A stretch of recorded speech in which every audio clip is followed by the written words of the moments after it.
So, what is lifestyle? When we talk about lifestyle, we consider that I go for shopping in Ozone Mall. I don't purchase from local street market. Or I always go for food in five-star hotel, not on the street hotels.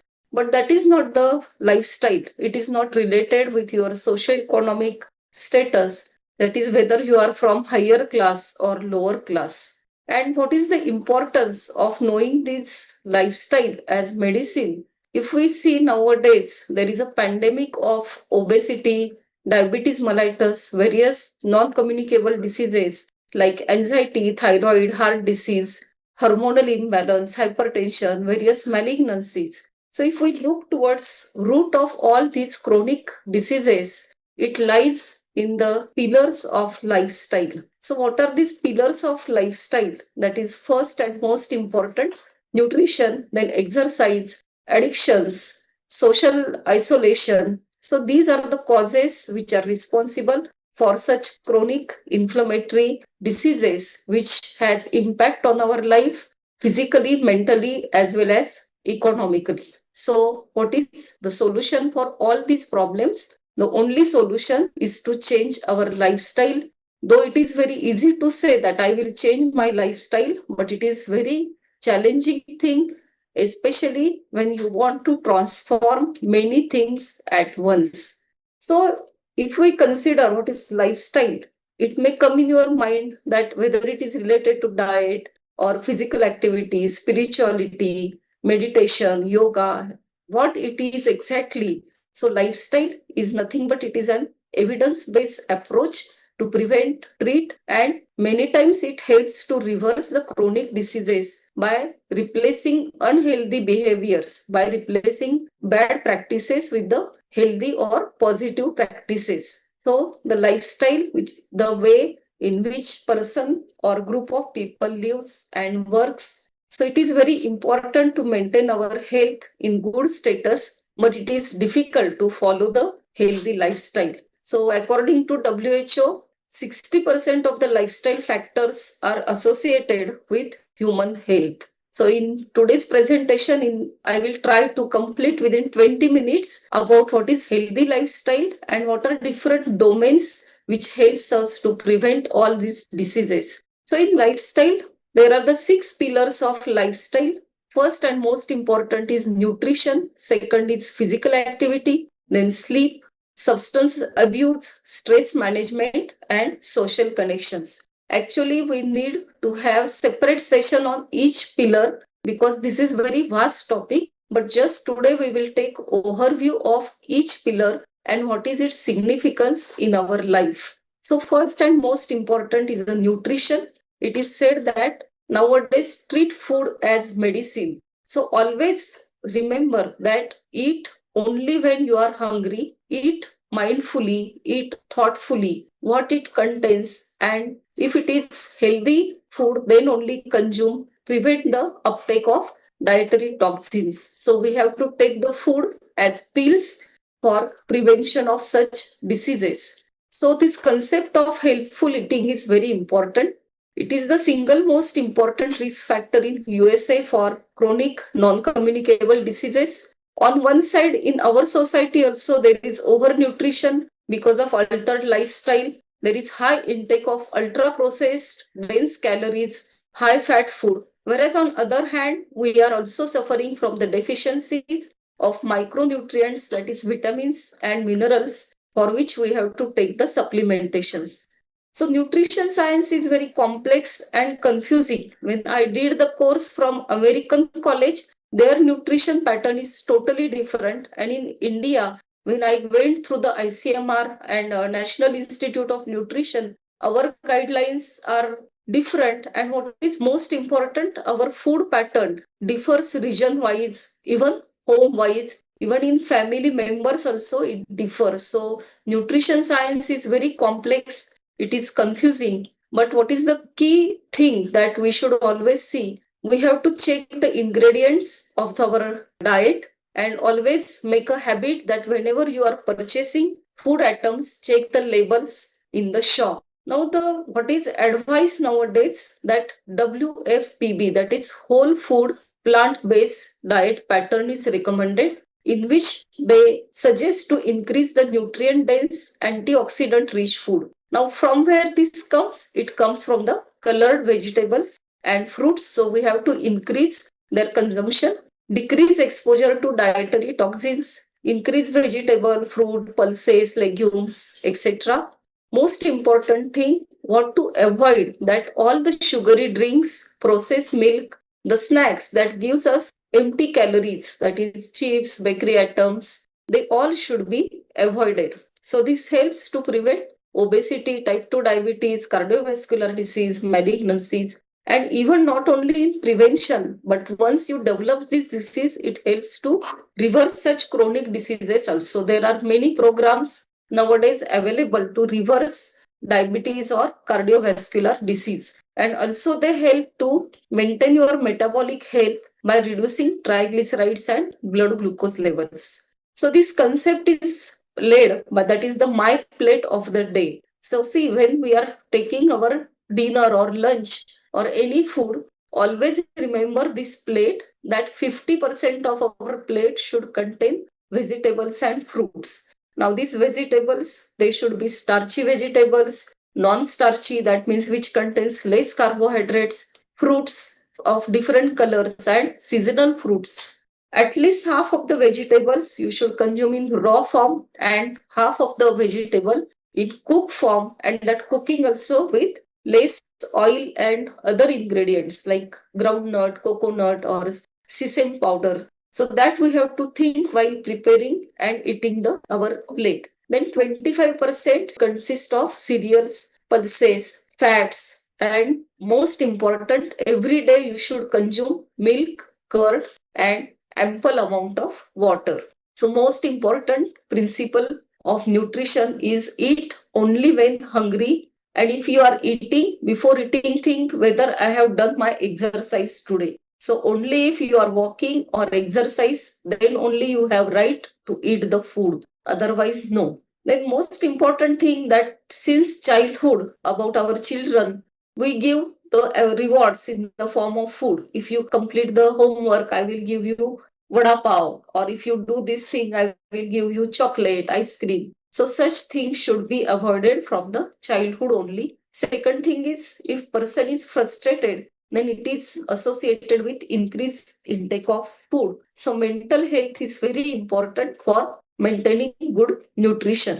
Now I am not going in details of nutrition, but basic nutrients in our diet are macronutrients, that is carbohydrate, proteins, fat, and micronutrients are vitamins and minerals. Now carbohydrates, just remember, always emphasize to take food items with the lower GI index, that is the which does not increase the sugar immediately. There is gradual increase of the sugar after consumption of such foods. So high quality such items are fruits, vegetables, beans, legumes. They are high in fiber, vitamins, and all the antioxidants. Most important, never consume added sugars. We Indians are very champion in eating the sweets, desserts after dinner or lunch. Then refined grains like maida, it should be strictly avoided in our kitchen. Don't bring rava, maida, such things in the grocery also. So it is recommended that from such food,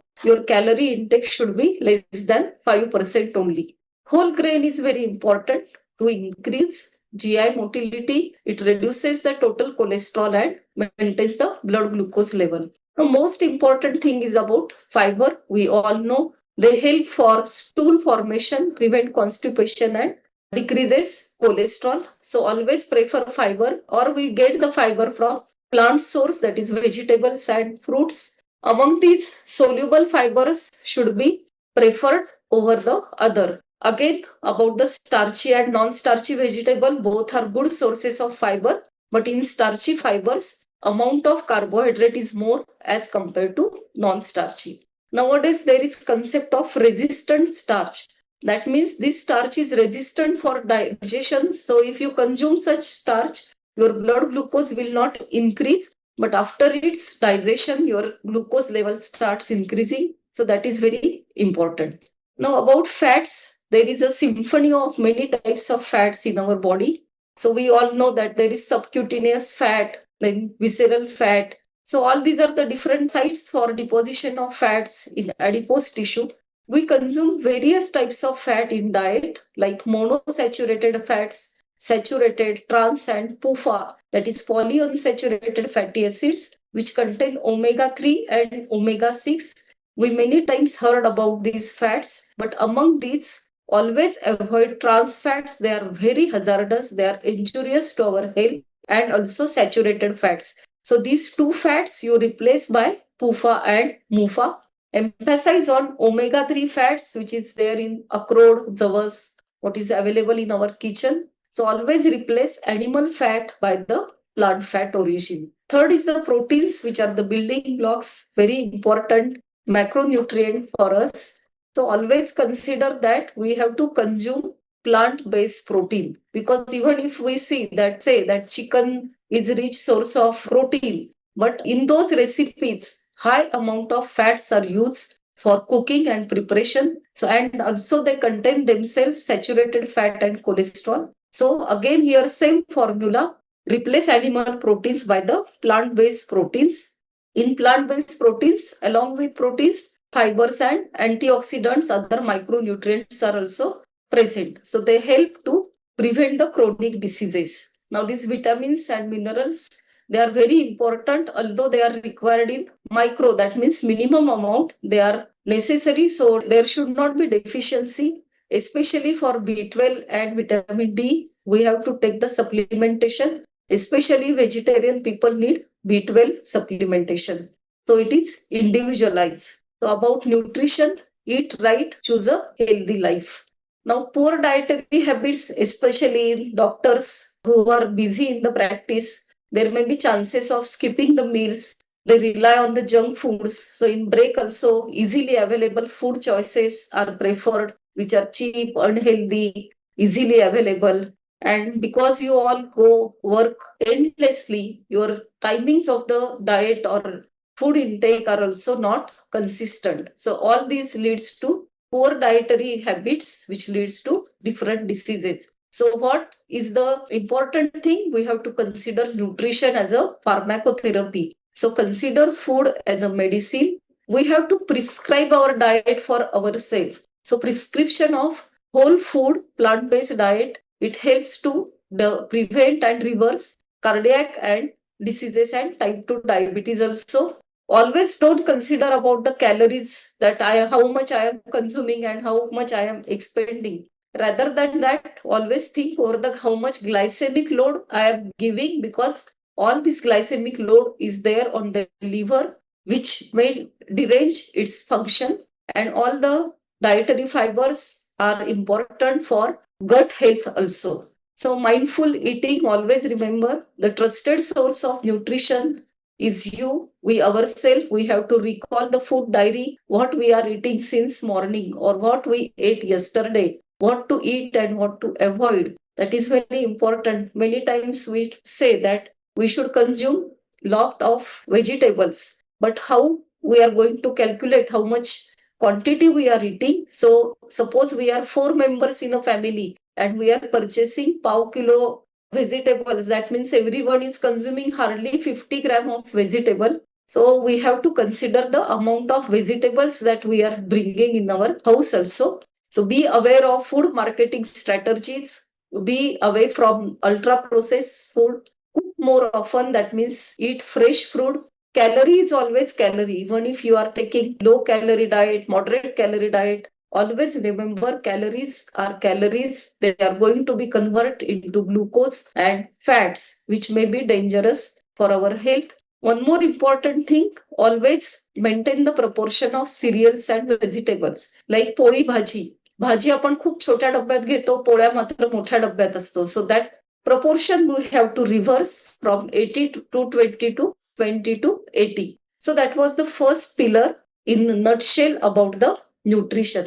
Now, next and very important is the physical activity. It is now advised that every adult should do at least 150 minutes per week physical exercise. It may be in any form, that is for cardio fitness, which includes running, walking, jogging, climbing, but compulsory resistance training for building the muscles, at least 2 sessions per week are required. Nowadays, what is found in the young Indian people, different type of obesity is observed, that is called sarcopenic obesity, in which percentage of fat is increased, but along with loss of muscle mass, which is very dangerous. Previously, it was observed in the geriatric people only, but nowadays in young Indians, this sarcopenic obesity is observed. To prevent that, we have to build up our muscle mass, and it can be done by taking or increasing protein content along with the muscle training or resistance training.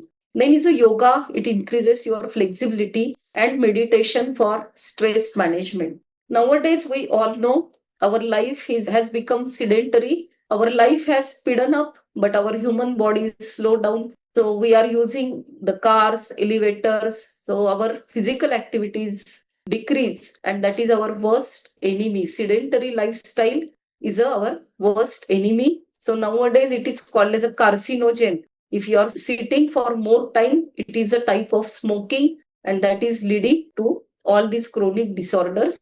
So what is the key message? That sit less, move more. Like we say for diet, that eat every 2 hourly, Vivekar diet. In the same manner, now it is advised that you have to take the exercise snacks every hourly. Especially for obese people whose BMI is more, they should not sit more than 30 minutes at one place. So after 30 minutes, they should have some walk or Surya Namaskar, or you just climb up and down staircase. So such exercise snacks along with the food snacks are very important. Always do the physical exercise in group, that is more important and helpful. So if you are physically fit, it is directly linked with your overall happiness. So proper nutrition and physical activity are the key of success in life. Third pillar, which is neglected, we talk about this very less time, that is the sleep. So remember, sleep is not luxury, it is necessity. If your sleep duration is less than 6 to 8 hours, it increases the risk of early death by 12%. So there are various benefits of healthy sleep. That is, your mood remains good, stress decreases, your weight becomes healthy, memory sharpens, energy is restored, creativity is also improved. Then if your sleep is disturbed, that there is a hormonal imbalance, that is leptin and ghrelin hormones, which are associated with our calories, and that loads surplus calories next day. Also, it protects from the oxidative stress. So if your sleep is impaired, it affects all other domains of lifestyle. So inadequate sleep is associated with so many diseases like obesity, malignancy, diabetes, CKD, arthritis, etc. So how to improve this sleep hygiene? These are the tips: that be consistent for the timings of sleep every night. Get up at the same time each morning, including on the weekdays. Don't keep any cheat day. If you on Sunday, if you are doing exercise for whole week, you are practicing good dietary practices for Monday to Saturday, and on Sunday you are waking up late, then eating all the fast food. So your all the 6 days efforts, they are in vain. So be consistent. Don't use electronic devices before sleep. So make sure that your bedroom is dark, quiet, relaxing, and always avoid large meals, caffeine, alcohol before bedtime. And if you do exercise during daytime, definitely you will get good quality of sleep.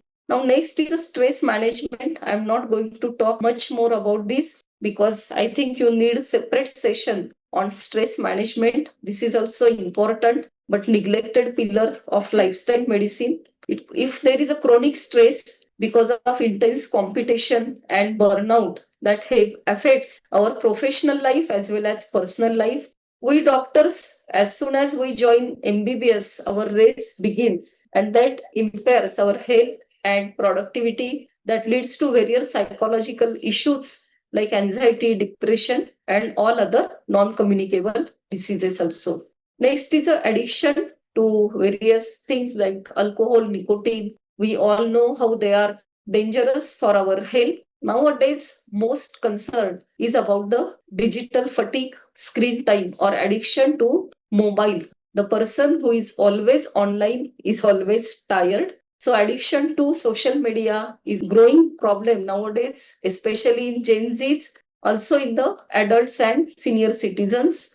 In our profession also, we rely on the digital services that increases our screen time and that causes fatigue, eye strain, sleep pattern is disturbed, migraine, and always a state of fatigue is observed because of this increased screen time. Next, and very important, nowadays, those who have heard talk of Dr. Jagdish Hiremat, he says that social connect is the most important risk factor for cardiovascular disease. So previously it was not of concern because we were living in joint family. So many people were around us. But nowadays, because of social isolation, our changed family pattern, this problem is growing day by day. So unhealthy social relationships, isolation, loneliness, they are the causes for lifestyle related disorder, which result in increased morbidity and mortality. So it is the active ingredient of lifestyle management. In this, we should have a lot of friends, well-wishers, as well as everyone should engage in some social work for our self-satisfaction. So that is very important. So this shows that loneliness and social isolation, it increases the risk of heart disease by 51%, stroke and death also. So this is very important pillar of, but less not described anywhere nowadays. It is getting the importance. So life journey is hard enough, but we can make it easy by walking with our friends and our well-wishers. So our support system is very important. It is more than our profession. It is actually life-saving. It gives emotional, mental, and physical well-being. So if someone asks us, how are you? Are you okay? It will change our mood. So Ozone Group is excellent example of this social connect. So I think nobody will have this risk factor to develop any chronic disease. Now, last, I have already told there are 6 pillars, but this is the emerging 7th pillar of lifestyle management, that is the nature. So you have to connect with the nature, daily exposure to fresh air. You go for walking in some garden or go for trek, that helps us to maintain the physical, mental well-being, and it reduces various problems like blood pressure, increases immunity, reduces anxiety. Nowadays in Japan, extensive research is ongoing, which is called as forest bathing. The people are walking in the woods for their relaxation and to decrease the prevalence of chronic diseases. Many times we see that lifestyle, it is not related to genetics. So whatever is there, it is genetic. Why my weight is not reducing, it is genetic. Why I am developing diabetes or cardiac disease, it is genetic because my parents are having. But this is the misconception that our health is entirely predetermined by the our DNA, but your genes may load the guns, but our lifestyle pulls the trigger. So even if there is a genetic predisposition, by changing the lifestyle, we can prevent these diseases and also even reverse these diseases. Though we cannot change our genetic code, but lifestyle is a software update that can change our gene expression. So remember, health management is free and enjoyable. If we see all the 6 pillars of lifestyle management, no extra money is required for to follow such healthy lifestyle, because in nutrition just we have to eat, think fully at what time we should consume the food, which type of food we should take, and all this we have to be remain away from the food industry. So don't purchase the ready to cook food in home. And about physical activity, we can do it at home also. It is not that everyone has to go in the gym. You can go for walking or trekking. So that also does not require money. Good quality of sleep, the de-addiction and social connect. So nothing requires money. So health management is free, but disease management is very costly and painful. It poses the economic burden on our home, on our society also.